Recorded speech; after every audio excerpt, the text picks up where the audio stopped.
Alam mo ba kung bakit ang mga pinaka-powerful na tao ay parang walang pakialam? Dahil alam nila na hindi nila kailangang ubusin ang oras at energy nila sa opinyon ng bawat tao. Habang ang iba ay abala sa pag-prove ng sarili, sila naman ay tahimik na gumagawa ng paraan para magtagumpay. Kaya kung gusto mong maging mentally strong, emotionally unshakable, at magkaroon ng tunay na confidence, huwag mong laktawan ang video na ito dahil ibabahagi ko ang 10 tips kung bakit ang pagiging walang pakialam ang susi para maging mas powerful ang buhay mo. Tara, simulan na natin. Unang-una mga kaibigan, stop explaining yourself to everyone. Alam mo ba kung bakit maraming tao ang laging pagod emotionally? Kasi pakiramdam nila, kailangan nilang ipaliwanag ang bawat desisyon nila sa lahat ng tao. Kapag may bago kang plano, kailangan mong i-justify. Kapag may tinanggihan kang invitation, kailangan mong magbigay ng mahabang dahilan. Kapag may binago ka sa buhay mo, feeling mo, obligado kang ipaintindi yun sa lahat. But here's the truth, you don't owe everyone an explanation. Hindi lahat ng tao ay maiintindihan ang vision mo. At okay lang yun. May mga taong huhusgahan ka kahit gaano pa ganda ang paliwanag mo. May mga taong nakapagdesisyon na tungkol sa'yo bago ka pa magsalita. The more you explain yourself, the more they look for something to criticize dahil hindi talaga sila handang umintindi. Ang tunay na powerful na tao ay hindi nagsasayang ng oras para kumbinsihin ang lahat. They simply do what they know is right. Alam nilang ang mga taong totoong nagmamahal at nagtitiwala sa kanila ay hindi nangangailangan ng napakaraming explanation. At ang mga taong ayaw talagang umintindi, hindi pa rin magbabago ang isip nila. Darating sa buhay mo ang punto na mas mahalaga na ang peace of mind kaysa approval ng ibang tao. Mas pipiliin mong maging tahimik kaysa makipagtalo. Mas pipiliin mong kumilos kaysa magsalita ng magsalita. Because at the end of the day, your results will always explain you better than your words. Kaya sa susunod na may magtanong kung bakit iba ang pinili mong landas, bakit umalis ka sa isang sitwasyon, o bakit hindi mo ginawa ang gusto nila, tandaan mo ito, hindi mo kailangang ipaliwanag ang sarili mo sa lahat. Live your life with confidence. Let your actions speak louder than your explanations. At hayaan mong ang tagumpay mo ang magsabi ng lahat ng gusto nilang malaman. Number 2, kapag may nangmamaliit sa'yo, huwag makipagsabayan sa salita. Aminin natin, masakit talaga kapag may taong minamaliit ka. Minsan harap-harapan kapag pinapahiya. Sasabihin nilang, hindi mo kaya, wala kang mararating, o hindi ka sapat. At ang unang instinct natin, gumanti. Sagutin sila. Patunayan agad na mali sila. Pero alam mo ba, hindi lahat ng laban ay kailangang sagutin ng salita. Kapag nakipagsabayan ka sa taong nangmamaliit sa'yo, binibigyan mo sila ng oras mo, atensyon mo, at emosyon mo. Dahil yan ang gusto nilang makuha. Habang abala kang nakikipagpalitan ng salita, nawawala ang focus mo sa mga bagay na talagang nagpapabago sa buhay mo. Remember this, arguments don't build your future, but actions do. May mga tao talagang hihilahin ka pababa dahil hindi nila kayang tanggapin na umaangat ka. They will question your ability. They will laugh at your dreams. At minsan pa nga, ang pinakamalalapit sa'yo ang unang magdududa. Pero hindi ibig sabihin na kailangan mong patunayan ang sarili mo sa bawat taong hindi naniniwala sa'yo. The strongest response is progress. Habang sila ay abala sa paghusga, ikaw ay abala sa pag-aaral, sa pagtatrabaho, sa pag-iipon, at sa paglapit sa mga pangarap mo. Darating ang araw na ang mga taong nagsasabing hindi mo kaya ay mapapatahimik dahil nakita nila ang resulta ng sipag at tiyaga mo. Isipin mo ito, ilang beses ka nang nakakita ng taong sobrang maingay sa social media. Laging may ipinaglalaban sa comment section. Pero walang nagbabago sa totoong buhay. Samantalang may mga taong tahimik lang, bihirang magsalita, pero bigla mo nalang makikita na successful na sila. Bakit? Kasi habang ang iba ay inuubos ang energy sa pakikipag-away, sila naman ay inuubos ang energy sa pag-improve ng sarili nila. Kaya sa susunod na may mga maliit sa'yo, huminga ka lang at ngumiti ka dahil alam mong mas mahalaga ang future mo kaysa sa isang walang saysay na argumento. Don't waste your energy trying to win every conversation. Spend your energy building a life that speaks for itself. Number 3, huwag kang ma-pressure sa timeline ng ibang tao. Napansin mo ba kung gaano kadaling ma-pressure sa panahon ngayon? Isang scroll mo lang sa social media, Makikita mo na may kaibigan kang bagong graduate. May kakilala kang nakabili na ng bahay. May dating kaklase kang may sarili ng negosyo. Habang ang iba naman ay engaged na, kasal na, o may anak na. Tapos bigla mong tatanungin ang sarili mo, bakit parang nahuhuli na ako? Kung naramdaman mo na yan, hindi ka nag-iisa. Pero tandaan mo ito, just because someone is ahead of you doesn't mean you're already behind. Ang problema kasi, madalas ikinukumpara natin ang chapter 2 ng buhay natin sa chapter 10 ng ibang tao. Nakikita natin ang success nila, pero hindi natin nakita ang mga gabing umiiyak sila, ang mga failures na pinagdaanan nila, ang mga pagkakataong gusto na rin nilang sumuko. We only see the highlights, not the whole story. Kaya unfair sa sarili mo kung ikukumpara mo ang journey mo sa journey ng iba. Hindi karera ang buhay. Walang medalya para sa unang yumaman. Walang premyo sa unang magpakasal, unang magkaroon ng kotse, o unang ma-promote. Ang mahalaga ay makarating ka sa destinasyon mo nang hindi mo isinusuko ang values mo, ang kalusugan mo, at ang peace of mind mo. Success is not about being first. It's about getting there without losing yourself along the way. Minsan kasi gusto nating madalian ng lahat dahil feeling natin may hinahabol tayong oras. Pero isipin mo ito, kapag hinog na ang prutas, kusa itong mahuhulog. Pero kapag pinilit mo itong pitasin ng hilaw pa, hindi mo rin magugustuhan ang lasa. Ganon din ang buhay. May mga blessing na dumarating lang kapag handa ka na talagang tanggapin ang responsibilidad na kasama nito. Kaya imbis na ubusin mo ang oras sa pagtitig sa achievements ng iba, gamitin mo ang oras na yon para i-improve ang sarili mo. Learn new skills, build better habits, save money, take care of your health, grow little by little every single day. Because when everyone is busy comparing, winners are busy preparing. At tandaan mo, hindi sukatan ng tagumpay ang bilis ng takbo mo. Ang tunay na sukatan ay kung gaano ka katatag kahit mabagal ang progreso. Hindi bali ng mabagal, basta tuloy-tuloy. Hindi bali ng paisa-isang hakbang, basta hindi ka humihinto. Darating din ang panahon mo.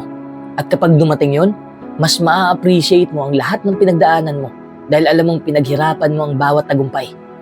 Kaya sa susunod na maramdaman mong nahuhuli ka na, huminto ka muna sa pagkukumpara. Remind yourself that your journey is different. Your timing is different. And your purpose is different. Hindi mo kailangang sumabay sa oras ng iba. Ang kailangan mo lang ay manatiling gumagalaw, manatiling naniniwala, at huwag sumuko. Because what's meant for you will arrive at the right time. And when it does, you'll realize that every delay was preparing you for something greater. Number 4, huwag kang mainggit sa achievements ng iba. Aminin natin, lahat tayo dumaan sa punto na nakaramdam ng inggit. Isang scroll mo lang sa social media, makikita mo na may bagong sasakyan ang kakilala mo. May sariling bahay na ang dating kaklase mo. May successful na negosyo na ang kaibigan mo. O may trabaho na gusto mo ring magkaroon. Tapos bigla mong mararamdaman na parang may kulang sa buhay mo. Bigla mong maiisip, bakit sila meron na? Pero ako parang nandito pa rin. Kung nararamdaman mo na yan, normal lang yan. Pero ang tanong, hahayaan mo bang kontrolin ng inggit ang direksyon ng buhay mo? Ang inggit ay parang lason na unti-unting kumakain sa kapayapaan ng isip mo. Habang nakatingin ka sa achievements ng ibang tao, hindi mo namamalayan na napapabayaan mo na ang sarili mong pangarap. Imbis na gamitin mo ang oras mo para umusad, inuubos mo ito sa pagkukumpara. Comparison steals your joy. At habang mas nakapokus ka sa success ng iba, mas nawawala ang focus mo sa sarili mong journey. Ang hindi mo nakikita sa social media ay ang mga gabi na puyat sila. Ang mga pagkakataong gusto na nilang sumuko, ang mga rejection na tinanggap nila, at ang mga sakripisyong ginawa nila para makarating sa kinaroroonan nila ngayon. Nakikita mo ang bunga, pero hindi mo nakita ang proseso. Nakikita mo ang highlight, pero hindi mo nakita ang behind the scenes. Kaya wag mong isipin na mas madali ang buhay nila kaysa sayo. Mas magandang tanungin ang sarili mo, ano ang maaari kong matutunan sa tagumpay nila? Instead of saying, sana ako na lang, sabihin mo, kung nagawa nila, kaya ko rin yan. Kapag ginawa mong inspirasyon ang success ng iba, sa halip na dahilan para mainggit, mas magiging motivated kang kumilos. Hindi mo kailangang pabagsakin ng ibang tao para lang maramdaman mong mataas ka. Mas maganda kung pare-pareho kayong umaangat. Tandaan mo, iba-iba ang timeline ng bawat isa. May mga taong maagang nagtagumpay. At meron ding mas huli, pero mas matagal ang naabot. Hindi dahil nauuna sila, ay ibig sabihin, nahuhuli ka na. Life is not a race. It's a personal journey. Ang mahalaga ay bawat araw ay mas mabuti kang bersyon ng sarili mo kaysa kahapon.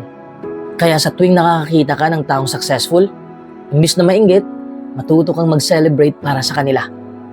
Believe it or not, ang taong marunong maging masaya sa tagumpay ng iba ay mas nagkakaroon ng peaceful na puso at mas nagiging handang tanggapin ang sarili niyang blessings. Dahil kapag puno ng inggit ang puso mo, mahirap makita ang mga oportunidad na nasa harapan mo.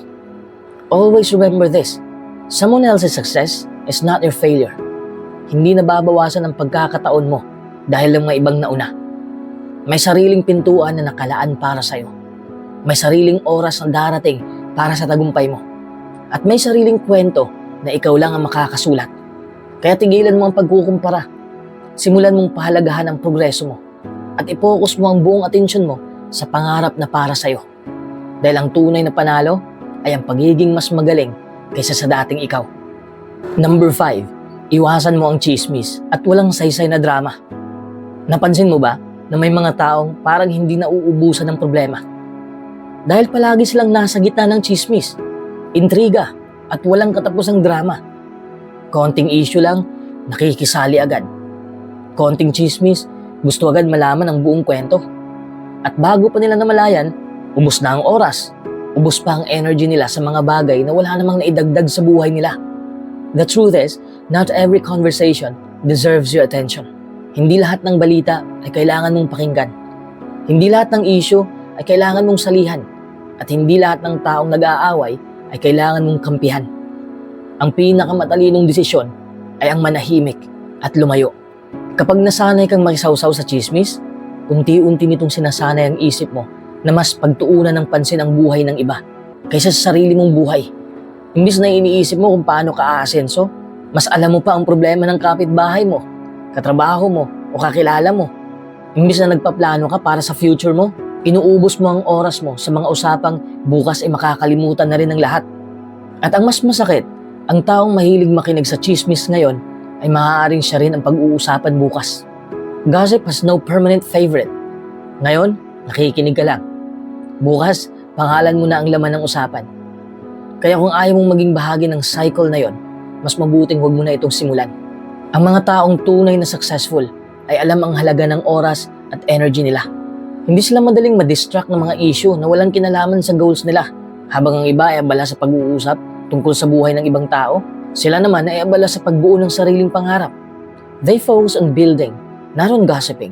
At yan ang malaking dahilan kung bakit tuloy-tuloy ang growth nila. Hindi ibig sabihin nito na wala ka ng pakialam sa ibang tao. Ang ibig sabihin lang, pipiliin mong gamitin ang emosyon at atensyon mo sa mga bagay na may halaga. Mas gugustuhin mong makipag-usap tungkol sa ideas, mas gugustuhin mong maging inspirasyon kaysa maging tagapagkalat ng negatibong usapan. Kaya sa susunod na may lumapit sa'yo, dala ang mainit na chismis o bagong drama, tanungin mo muna ang sarili mo, may maitutulong ba ito sa paglago ko? Kung ang sagot ay wala, then walk away. Protect your peace. Protect your focus. Dahil ang bawat minutong inuubos mo sa chismis ay minutong hindi mo na maibabalik. Always remember this. Small minds talk about people, but growing minds talk about ideas, dreams, and opportunities. Kung gusto mong maging powerful, successful, at magkaroon ng tahimik na buhay, matuto kang umiwas sa mga usapang walang halaga. Dahil ang tunay na lakas ay makikita yan sa kakayahan mong piliin ang katahimikan, ang tamang direksyon, at ang buhay na puno ng purpose. Number 6, kapag may umalis sa buhay mo, huwag mong pilitin. Isa sa pinakamahirap tanggapin sa buhay ay katotohanang hindi lahat ng taong dumating ay mananatili. May mga taong akala mo habang buhay mong makakasama. Pero isang araw, bigla na lang silang lalayo. Minsan kaibigan, minsan mahal sa buhay, minsan taong sobrang importante sa'yo. At ang unang reaksyon natin, hahamulin natin sila. Pipilitin nating ayusin ang lahat. Magmamakaawa tayo na huwag silang umalis. Kasi natatakot tayong maiwan at magsimulang muli. Pero habang tumatagal, marirealize mo that not everyone who leaves is meant to come back. At hindi lahat ng pag-alis ay pagkawala. Minsan, ang pag-alis ng isang tao ay nagbibigay ng space para dumating ang mga taong mas tama para sa'yo. Masakit man tanggapin, pero may mga relasyon, pagkakaibigan at koneksyon na may hangganan lang talaga. Kapag pinilit mong hawakan ang taong gusto nang umalis, ang unang nawawala ay ang respeto. Hindi lang respeto mula sa kanya, kundi pati respeto sa sarili mo. Unti-unti mong kinakalimutan ang halaga mo dahil mas inuuna mong iligtas ang relasyon kaysa protektahan ang sariling dignidad. Love, friendship, and respect should never be forced. Kapag kailangan mo ng mamalimos ng oras, atensyon, pagmamahal, baka panahon na para bitawan kaysa ipilit. Hindi ibig sabihin na wala kang pakialam. Ang ibig sabihin lang, naiintindihan mo na hindi mo kontrolado ang desisyon ng ibang tao. Maaari mong mahalin ang isang tao, pero hindi mo siya mapipilit na manatili. Maaari mong ibigay ang best mo, pero hindi mo mapipilit ang isang taong hindi na pinipiling lumaban kasama ka. At yun ay hindi laging refleksyon ng halaga mo bilang tao. Ang totoo, may mga taong aalis dahil iba na ang direksyon ng buhay nila. At may mga pagkakataon ding ang pag-alis nila ang magiging simula ng pinakamagandang pagbabago sa buhay mo. Habang nakapokus ka sa pagkawala nila, hindi mo napapansin na may mga bagong oportunidad, bagong tao, at bagong blessings na naghihintay sa'yo. Sometimes, endings are actually new beginnings in disguise. Isipin mo ito, ilang beses ka nang nasaktan sa isang bagay na kalaunan ay pinagpapasalamat mong natapos. Ilang beses mong iniyakan ng isang tao, pero pagkalipas ng ilang taon, napangiti ka na lang dahil na-realize mong may mas magandang plano pala ang buhay para sa'yo. Ganyan ang buhay. Hindi mo laging maiintindihan ang dahilan habang nangyayari ito. Pero darating ang araw na makikita mo kung bakit kailangang mangyari ang lahat. Kaya kapag may umalis sa buhay mo, huwag mong ubusin ang sarili mo sa paghahabol.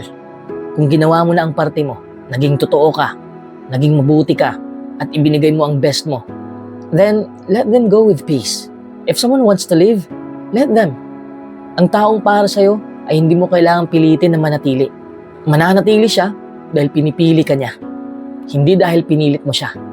Always remember this, your value is not measured by who stayed or who left.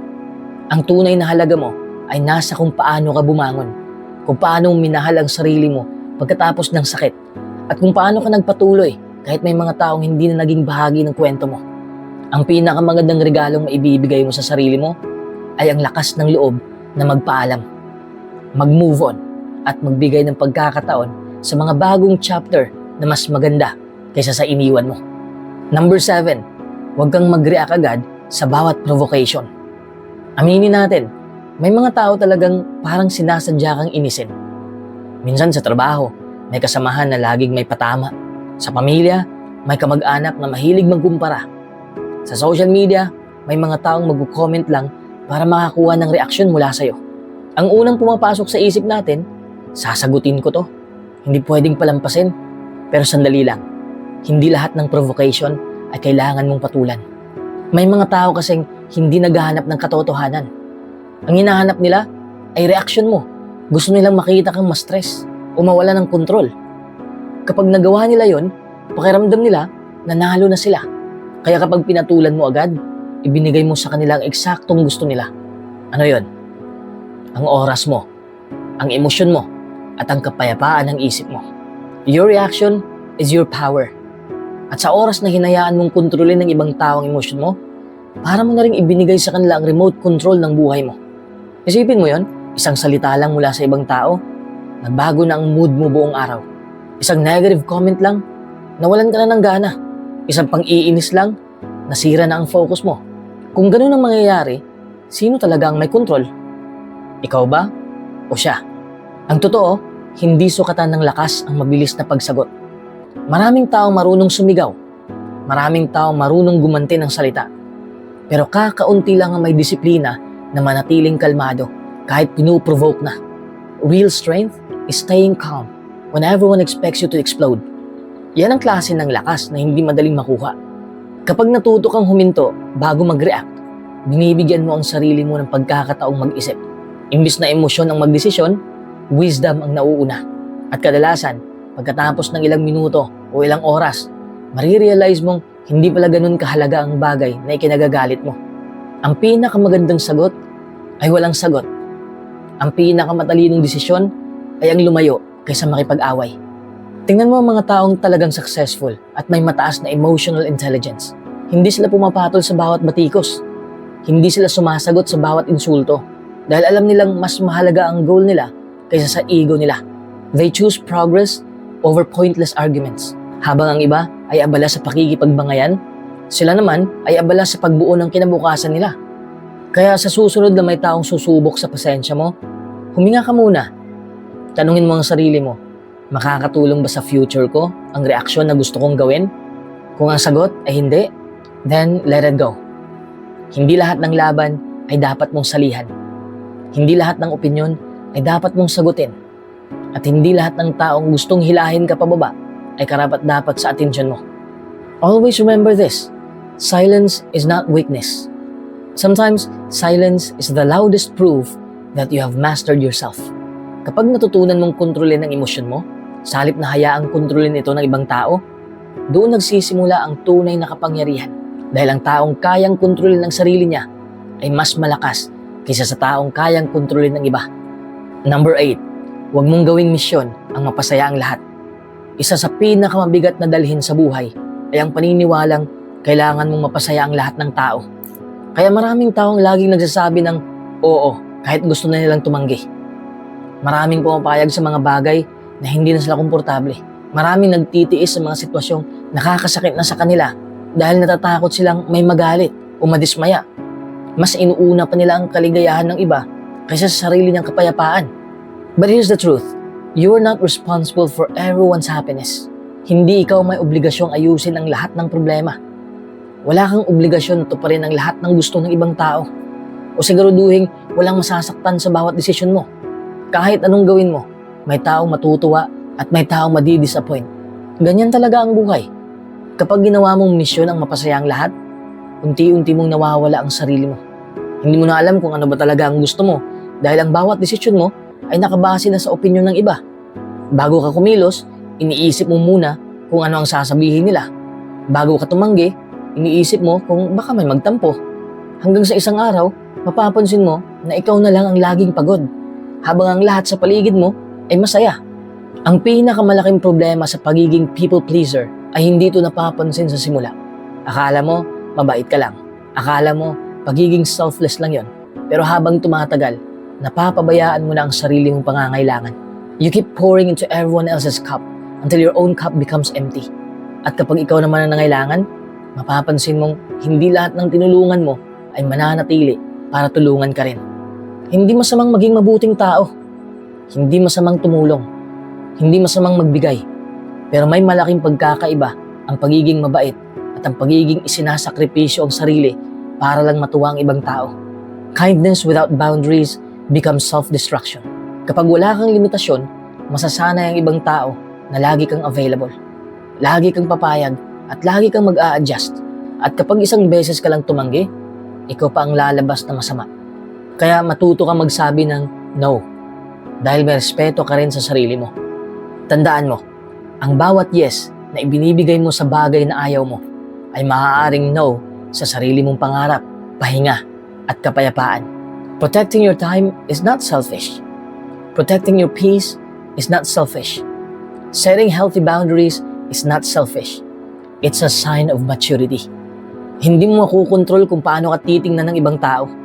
May mga taong mamahalin ka, may mga taong hindi ka maiintindihan, at may mga taong huhusgahan ka kahit ginawa mo na ang lahat para sa kanila. Kaya huwag mong gawing misyon ang mapasaya ang buong mundo. Make it your mission to live with integrity, peace, and purpose. Kapag maayos ang relasyon mo sa sarili mo, mas magiging totoo ang kabutihang maibibigay mo sa iba. Dahil ang taong may kapayapaan sa puso ay mas maraming maibabahaging kabutihan kaysa sa taong ubos na ubos kakasubok na pasayahin ang lahat. Number 9, huwag kang matakot maging kakaiba. Madalas, ang pinakamalaking dahilan kung bakit hindi natin ginagawa ang gusto natin ay natatakot lang tayo sa sasabihin ng ibang tao. Takot tayong mapansin, takot tayong pagtawanan, takot tayong matawag na iba. Kaya imbis na sundin ang pangarap natin, pinipili nating makisabay sa karamihan kahit alam nating hindi yun ang gusto ng puso natin. We choose to fit in, even when we were born to stand out. Pero isipin mo ito, Kung pare-pareho lang ang ginagawa ng lahat, paano ka magiging kakaiba? Paano ka mapapansin? Paano ka makakagawa ng isang bagay na tunay na magpapabago sa buhay mo? Ang mga taong gumawa ng malaking pangalan sa mundo ay nagsimula sila sa lakas ng loob na gawin ang bagay na kinatatakutan ng karamihan. Tingnan mo ang mga taong successful. Marami sa kanila ang minsang tinawag na weird, ambitious, unrealistic. May mga nagsabi sa kanila na sayang lang ang oras nila. May mga tumawa sa mga pangarap nila, pero hindi sila huminto. Hindi nila hinayaan ang opinyon ng ibang tao ang maging limitasyon ng kakayahan nila. They understood that being different is often the beginning of greatness. Ang problema kasi, masyado nating hinahanap ang approval ng ibang tao. Gusto nating lahat ay sang-ayon sa mga desisyon natin bago tayo kumilos. Pero ang katotohanan, hindi mo makukuha ang approval ng lahat. Kahit gawin mo ang lahat ng tama, may tao pa rin may masasabi. Kaya kung may manghuhusga rin lang, mas mabuti nang husgahan ka dahil sinusunod mo ang pangarap mo, kaysa husgahan ka dahil natakot kang subukan. At tandaan mo, ang pagiging kakaiba ay hindi nangangahulugang nagpapapansin ka. Ibig sabihin lang, may lakas ka ng loob na maging totoo sa sarili mo. Hindi mo kailangang gayahin ang lifestyle ng iba, ang career ng iba, o ang paraan nila ng pamumuhay para lang masabing normal. Your uniqueness is your greatest advantage. Ang mga talento, ideya, at pananaw na meron ka ay maaaring yun mismo ang magbukas ng mga oportunidad na hindi kailanman makikita ng taong laging sumusunod sa karamihan. Oo, sa simula, maaaring mag-isa ka. Maaaring hindi ka maintindihan ng mga tao. Maaaring pagtawanan ka nila o pagdudahan ng kakayahan mo. Pero huwag mong kalimutan na halos lahat ng taong naging inspirasyon ng mundo ay dumaan din sa ganon. Bago sila hinangaan, una muna silang kinustyon. Bago sila palakpakan, una muna silang pinagtawanan. Kaya huwag mong isipin na ang pagtutol ng iba ay senyalis na mali ang landas mo. Senyalis lang yon na may ginagawa kang kakaiba. Kaya sa tuwing matatakot kang ipakita kung sino ka talaga, alalahanin mo ito. The world doesn't need another copy of someone else. It needs the best version of you. Huwag mong sayangin ang buhay mo sa kakasubok maging katulad ng lahat. Yakapin mo ang pagiging kakaiba mo. Gamitin mo ang mga talento mo. At huwag kang matakot lumakad sa landas na hindi pa tinatahak ng iba. Dahil ang mga taong nag-iiwan ng marka sa mundo ay yung nagkakaroon ng tapang na maging iba at manatiling totoo sa sarili nila. Number 10, piliin mo ang peace kaysa sa pagiging laging tama. Aminin natin, may mga pagkakataon na gusto talaga nating patunayan na tayo ang tama. Kapag may hindi sang-ayon sa opinyon natin, gusto natin agad magpaliwanag. Kapag may nanghusga sa atin, gusto nating sagutin isa-isa ang bawat sinabi nila. Kapag may nagkamali tungkol sa pagkakakilala sa atin, parang may boses sa isip natin na nagsasabing, kailangan kong ituwid yan. Pero habang tumatanda ka, marirealize mo na hindi lahat ng laban ay kailangan panalunan. The greatest victory is protecting your peace. May mga tao kasing kahit anong paliwanag ang ibigay mo, nakapagdesisyon na sila kung ano ang gusto nilang paniwalaan. Kahit maglabas ka pa ng ebidensya, kahit maayos kang magsalita, hindi pa rin sila makikinig dahil gusto lang nilang manalo sa argumento. At kapag pinilit mong makipagsabayan, pareho lang kayong mapapagod. Ang tunay na maturity ay nasusukat sa dami ng argumentong pinili mong wag ng patulan. Hindi ka mahina kapag pinili mong manahimik. Hindi ibig sabihin na wala kang maisasagot. Nananahimik ka dahil alam mong mas mahalaga ang katahimikan kaysa ego. At yan ang ginagawa ng mga taong emotionally strong. Kapag lagi mong inuuna ang pagiging tama, mapapansin mong unti-unti kang nauubusan ng energy. Pero kapag pinili mong unahin ang peace of mind, mas magkakaroon ka ng oras para sa pamilya mo, sa mga pangarap mo, sa kalusugan mo, at sa mga bagay na tunay na mahalaga. Hindi mo na kailangan dalhin ang bawat negatibong komento. Hindi mo na kailangang sagutin ang bawat taong gustong subukin ang pasensya mo. Always remember this. You don't have to attend every argument you're invited to. Hindi mo kailangang patunayan sa lahat na ikaw ang tama. Ang tunay na powerful na tao ay alam kung kailan magsasalita at alam din kung kailan tatahimik.